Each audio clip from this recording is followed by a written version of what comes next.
Assalamualaikum warahmatullahi wabarakatuh. Berjumpa lagi bersama saya di channel Petani Swadaya Mandiri. Oke lah teman-teman, jadi hari ini saya ingin berbagi sedikit informasi sama teman-teman pecinta perkebunan kelapa sawit.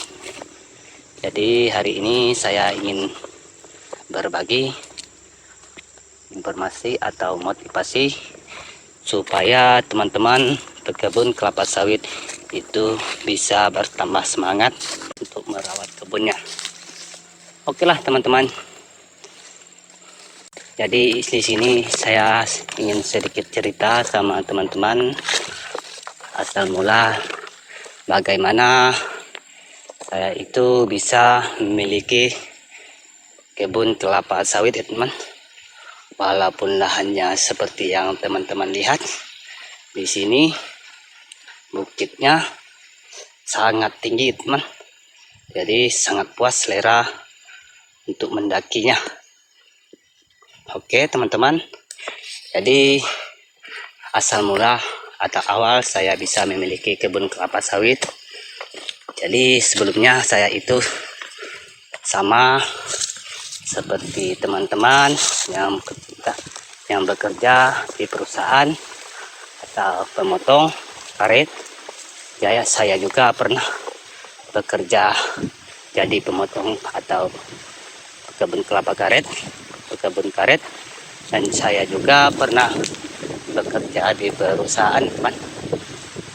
Jadi sebelum saya memiliki kebun kelapa sawit ini, saya itu bekerja di perusahaan teman. Jadi banyak pekerjaan yang di perusahaan itu sudah hampir saya pernah mengerjakannya, tapi buruh kasar ya teman. Alum kita tidak memiliki ijazah, kita orang biasa, tidak ada tamatan atau tidak ada pengalaman di bidang pekerjaan yang lebih ringan. Pengalaman kita hanya di bidang pekerjaan keras teman, atau pekerjaan berat. Jadi di perusahaan itu saya pernah bekerja jadi penanam teman, penanam sawit perusahaan, dan juga pemanen, tukang langsir. Jadi pekerjaan buruh kasar seperti itu sudah saya alami ya teman, termasuk pemotong karet ya teman, sebelum saya memiliki kebun sawit seperti ini.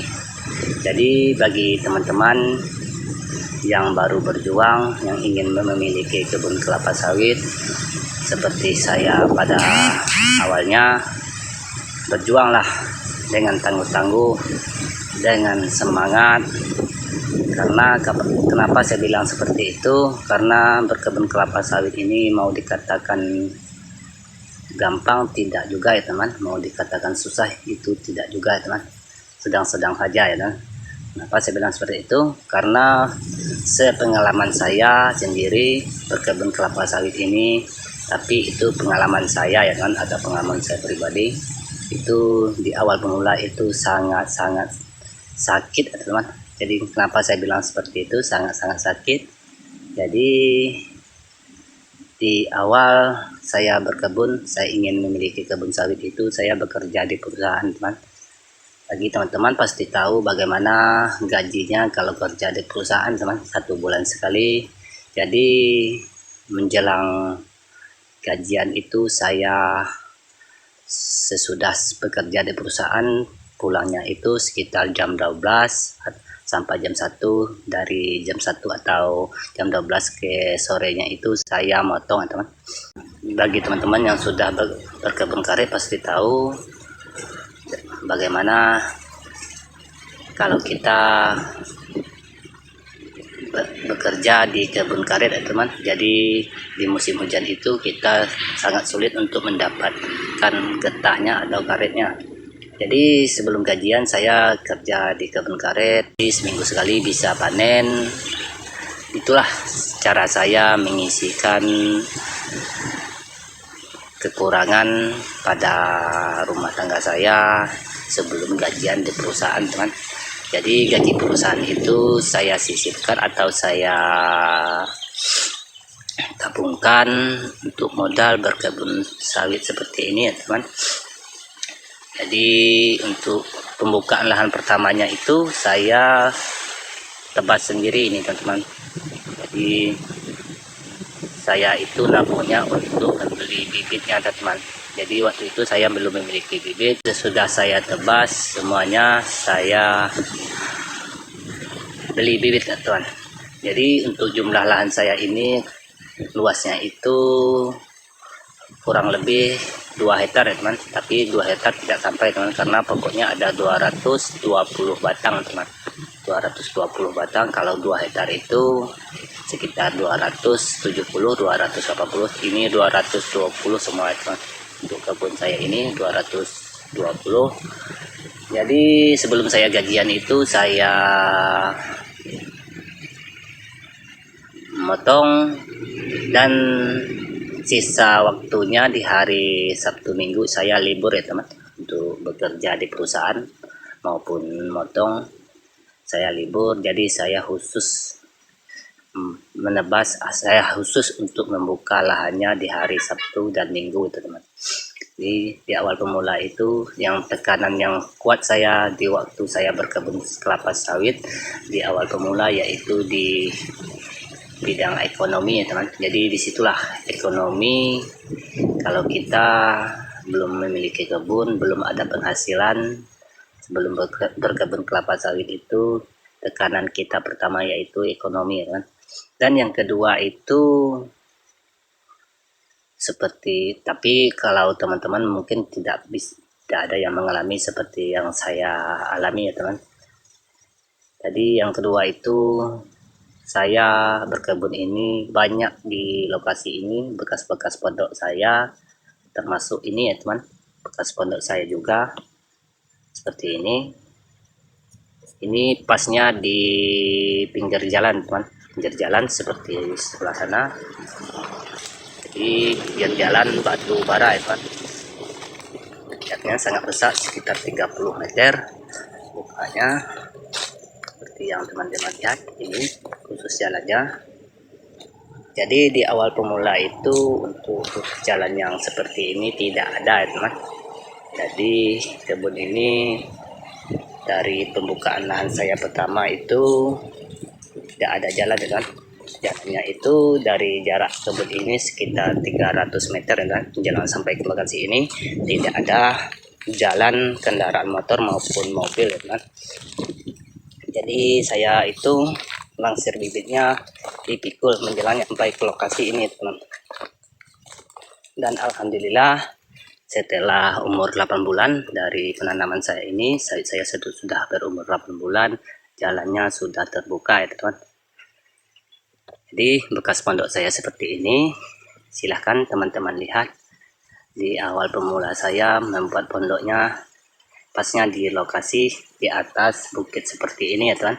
Ini bekas pondok lama saya. Jadi disitulah saya katakan sangat menyedihkan, sangat memperhatinkan perjuangan di awal pemula saya berkebun kelapa sawit ya teman.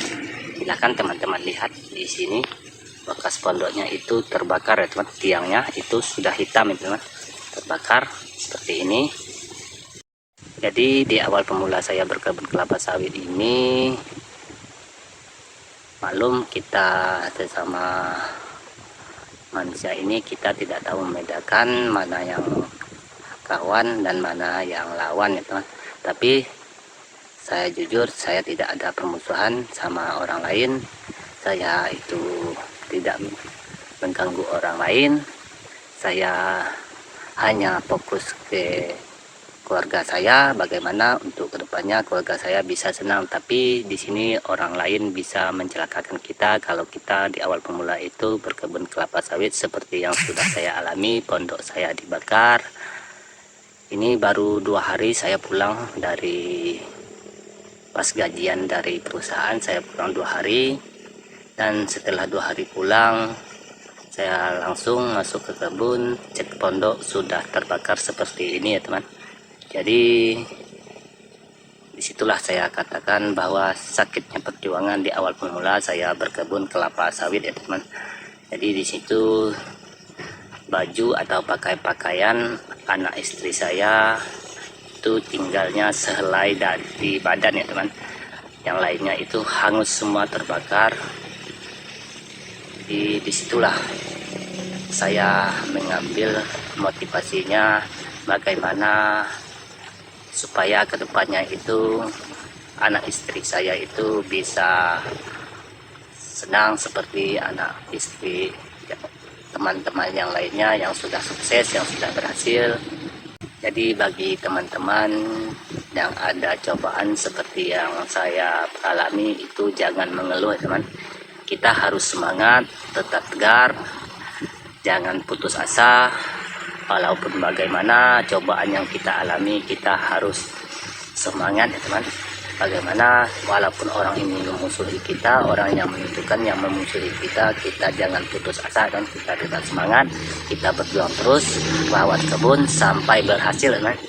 Seperti yang teman-teman lihat di depan kita ini, saya di waktu itu saya tetap semangat walaupun pondok saya terbakar, namun sawit saya bisa jadi seperti ini teman. Dan sekarang sudah berumur 12 tahun. Alhamdulillah hasil panennya cukup untuk keluarga saya memenuhi kebutuhan sehari-hari ya teman. Dan dari hasil ini juga saya bisa membeli kebun ya teman. Dari hasil kebun saya ini, jadi disinilah saya ingin ceritakan sama teman-teman supaya kedepannya bagi teman-teman yang pemula ingin berkebun kelapa sawit harus semangat, jangan putus asa. Walaupun ada cobaan kita tetap tegar, jangan putus asa. Mudah-mudahan kedepannya teman-teman yang semangatnya penuh itu bisa berhasil, bisa sukses berkebun kelapa sawit.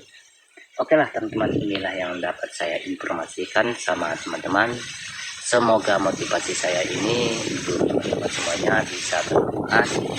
Saya akhiri, wassalamualaikum warahmatullahi wabarakatuh.